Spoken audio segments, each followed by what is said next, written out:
Prayer हुई। आपकी spiritual life में आप चलते हैं, आपसे गलती हो गई, आप परीक्षा में फंस गए, अब क्या?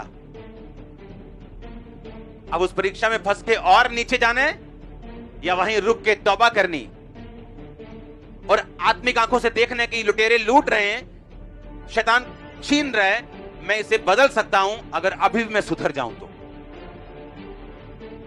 आपकी स्पिरिचुअल लाइफ में आपसे गलती हुई, आपसे मिस्टेक हुई, आप प्रभु से हटे, आपने गुनाह किया, आप गिर गए, उसके बाद मैंने लोगों को देखा है उठने के अलावा उनके पास पीछे जाने के लिए तैयार थे। वो ये नहीं कि उठें तौबा करें, जो छिन गया अब वो छिन गया, क्या करें, लेकिन परमेश्वर के करीब जाएं तो परमेश्वर फिर से हमारी लाइफ को रिस्टोर कर सकता है, वैसे ही बना सकता है।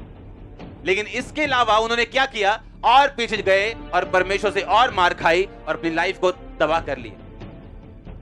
जब आप अपनी स्पिरिचुअल आईज को ओपन रखेंगे, अपनी अंदरूनी आंखों को ओपन रखेंगे, आप समझ जाएंगे कि इन पाप की वजह से, इन मिस्टेक्स की वजह से मैं संघर्ष कर रहा हूं। अब जब आप संघर्ष कर रहे हैं, आपके लिए परमेश्वर में चलना मुश्किल होता है, क्योंकि आपके पाप की वजह से, गुनाहों की वजह से आपको स्ट्रगल्स रहती हैं लाइफ में।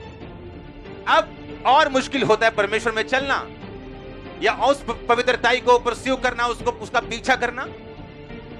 लेकिन जब आप फैसला कर लेते हैं कि मैं जो देख रहा हूं वो सही नहीं, अगर मैं सही तरीके से परमेश्वर में नहीं चला और प्रभु के सामने नहीं मुड़ा तो ये कंडीशन और बुरी होगी।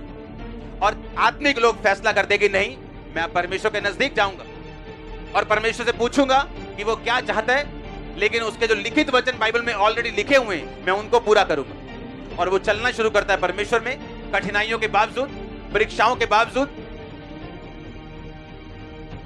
फिर छुटकारा एंटर करता है, ब्लेसिंग्स एंटर करती हैं। आप देखते हैं कि आपके टेस्टिमनीज किस तरह से परमेश्वर आपको दे रहे हैं, आपके आसपास के लोग किस तरह आपके आत्मिक जीवन के कारण प्रभावित हो रहे हैं, आपका समाज प्रभावित हो रहा है, आपका देश प्रभावित हो रहा है, ब्लेस हो रहा है, क्योंकि आप प्रेयर्स में हैं। लेकिन जो आत्मिक मूर्ख लोग हैं, जब एक परीक्षा उन पे आती है उनकी अपनी कमी की वजह से, वो और पीछे भागते हैं, क्योंकि उन्हें क्रिश्चियन लाइफ फिर और डिफिकल्ट लगती है, और मुश्किल लगती है। लेकिन जब वो फैसला कर ले कि ये परमेश्वर की मर्जी से हुआ, अगर मैं ऐसा ना करता तो ये परीक्षा में ना फंसता, लेकिन अभी मेरे पास मौका है, क्योंकि मेरा परमेश्वर एक सेकंड चांस देने वाला परमेश्वर। उसने पतरस को दिया, वो आपको देगा। दिया कि नहीं दिया पतरस को? पतरस कहता मैं तो इसे जानता ही नहीं हूं। परमेश्वर रात को कहता रहा, पतरस प्रार्थना करता कि तू परीक्षा में ना पड़े। उसे लगता है मुझे कौन सी परीक्षा आनी, मरना तूने, मैंने कौन सी, मुझ पे क्या परीक्षा आ जाएगी।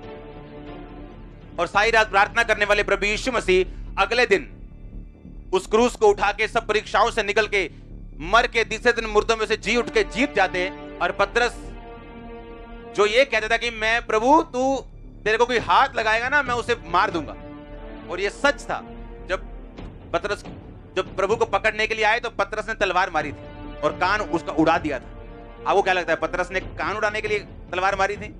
उसने सिर के बीच में मारी थी, उसने मारने के लिए मारी थी, पर वो हट गया और उसके कान पे लगी वो, और कान उसका उतर गया। वो इतना दलेर था शारीरिक, लेकिन शारीरिक दलेरी काम नहीं आई, और उसने बाद में क्या बोला, मैं इसको नहीं जानता। जिस नाप से परमेश्वर ने कहा तुम नापेगा, उसी नाप से तेरे लिए नापा जाएगा। जो गड्ढा खोदेगा वही उसमें, और जो पत्थर लुढ़काएगा वही उस पत्थर के सामने आए। लोग मुझसे पूछते हैं, अच्छा फलाना आपके साथ ऐसा कर रहा है, आप क्या करना चाहते हो? मैंने कहा मैं कुछ नहीं करना चाहता। अच्छा आप, मैंने कहा मैं अपनी लाइफ में कोई लड़ाई नहीं हारा हूं, क्योंकि मैं कभी लड़ा नहीं। कौन लड़ा है? और वो कभी हारता नहीं। आमीन। वो कभी हारता नहीं। आप जीत लोगे परमेश्वर से? कभी नहीं। इसलिए अपनी लड़ाइयों को परमेश्वर को बोलो लड़ने के लिए। हालेलुया।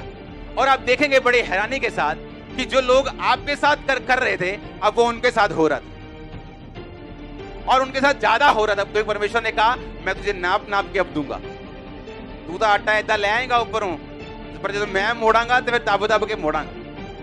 हाँ, और आप देखते हैं कि जो लोग आपके साथ ऐसा बिहेव कर रहे थे, अब उनके लोग उनके साथ ऐसा बिहेव कर रहे हैं, क्योंकि जिस नाप से तू नापेगा उसी नाप से तेरे लिए। और जो तुम चाहते हो लोग तुम्हारे साथ करें, तुम भी लोगों के साथ ऐसा ही करो। इसलिए आपको वरी करने की, डरने की कभी भी कोई भी जरूरत नहीं। जो लोग आपके साथ करने की ठानेंगे वो उनके साथ होता जाएगा। उन्हें समझ आएगी कि हम गलत कर रहे थे और वही चीजें अब हमारे साथ हो रही। क्रिश्चियनिटी एक स्ट्रॉन्ग लाइफ है जो आप जी रहे हैं, स्ट्रॉन्ग। अगर आप ना डरें, ना घबराएं और ना पाप में जाएं, विक्ट्री श्योर है। जिस तरह सूरज आना श्योर है,